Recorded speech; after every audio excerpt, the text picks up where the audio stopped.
মুফতি আব্দুল মালিক হাফিজাহুল্লাহ, উনি আমার উস্তাদেরও উস্তাদ।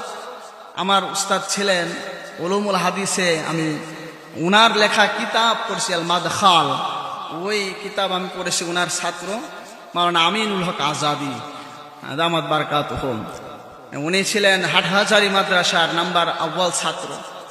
উনি মার্কাজুদ দাওয়াতে পড়াশোনা করেছেন।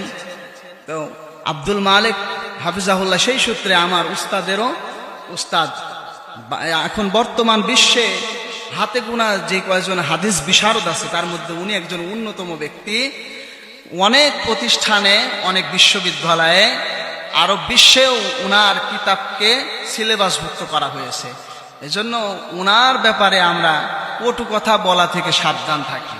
ফেসবুকে দেখা যায় অনেকেই তাকে নিয়ে বাজে মন্তব্য করতেছেন, অনেকেই অনেক রকম কথা বলতেছেন যে চাটুকারিতা করেছে।